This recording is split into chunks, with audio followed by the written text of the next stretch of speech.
Hi, I'm Gunn, and this is my review of 2010's Tron Legacy, directed by Joseph Kosinski, starring Jeff Bridges, Garrett Hedlund, and Olivia Wilde.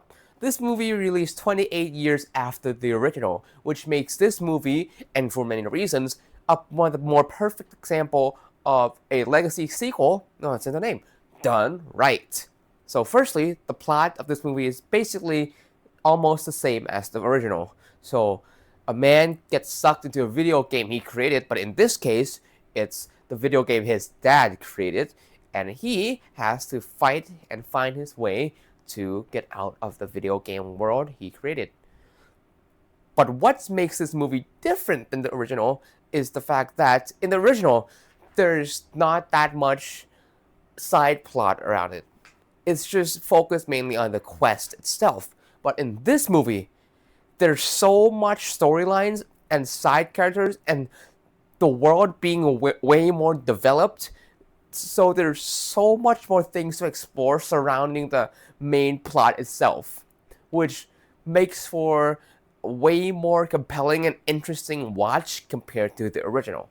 And that major event that shaped the entire movie is the coming of our main antagonist, Clue, which is a programmed dictator who has committed genocide, and his next plan is to go beyond the grid. So yeah, with more stuff happening within the movie itself, it made for a more interesting and gripping story and watch compared to the first movie. Now, yeah, even though the message and the tale of this movie itself is less profound than the movie thought itself to be, at the end of the day, it is enough that when combined with the other elements of the movie, which is the visuals, the plot, the characters, and the soundtrack, which we'll get to all of these later, it made for a very fun and entertaining watch. And there's also plenty of moments that made me go, whoa, wise.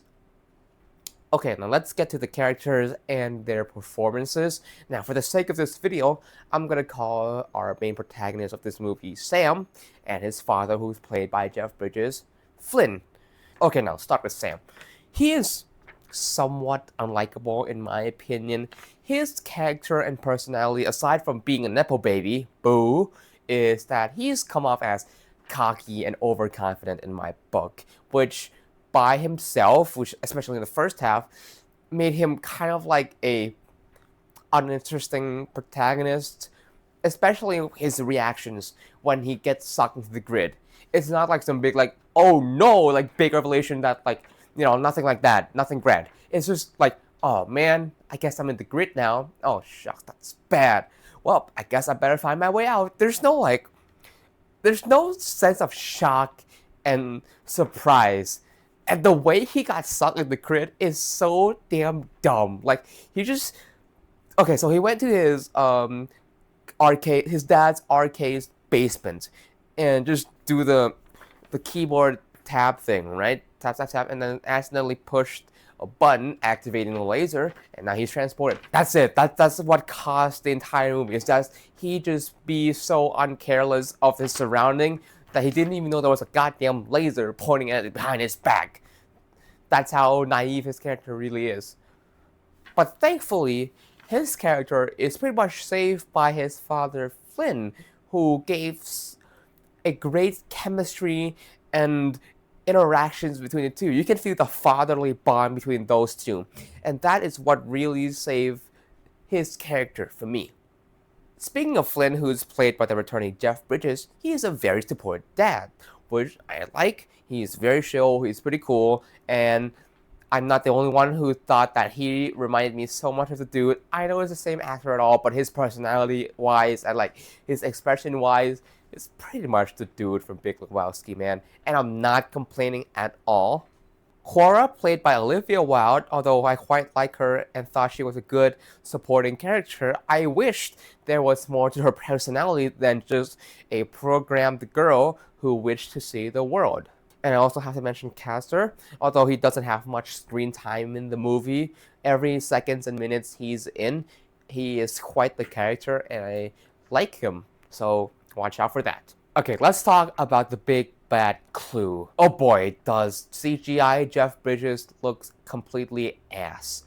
I completely despise the CGI DH face of his. It looks so distractingly, uncannily bad. It looks like a memoji, if you know what that means. That iPhone face emoji thing, it looks like that. But this is in 2010, so it looks somewhat worse than what we have now. But thankfully, Clue is the villain, which, if he's the protagonist, will definitely knock this movie down quite a bit. But movie making us hate his GCI Jeff Bridges, that really worked on me. But I swear to God, if they actually hired a different actor or hired a person who resembles Jeff Bridges but an actual real person, I think that would be much better. Why? Because Clue, in some of his scenes, he's quite expressive and bombastic. So imagine that with actual, more expressive face than just CGI mess. Wouldn't that be better? The visual in this movie isn't an upgrade from the first. I'd say it's more of a different style of visual based on the same thing, which is the grid. But I really like here too. It's futuristic, it's bright, it's colorful, it's beautiful to look at, and there's so many scenes that are absolutely gorgeous. I really like it.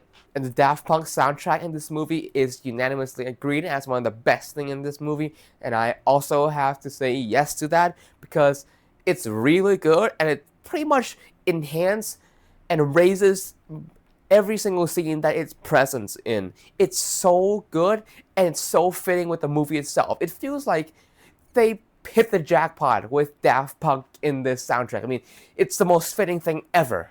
I combine the great visual and great soundtrack with another surprisingly great element of this movie, which is the action scenes. The fights, the battles, the chase scenes, the games with the disc, the bike scenes, and even a jet fighting scene. It's spectacular. And it's an absolute marvel. It's so fun and so visually amazing. I really, really like it. So in conclusion, this movie lives on to its title. It's a great legacy sequel for Tron. It's, in my opinion, improves on the world building and makes for a great visuals and soundtrack too. It is a legacy making of Tron. It's what it is. I'm feeling a 4 out of 5. I would recommend you to watch this. If there's an IMAX re-release screening, I would also recommend seeing it too because in my DVD, the expanded ratios, it looks so good. So thanks for watching his video. If you enjoyed my review of this movie, make sure to leave a like. And if you want to see more of me casual grab bag review a movie like this, well, please leave a subscribe and ring the bell. And I will see you in the next video. Thank you for watching.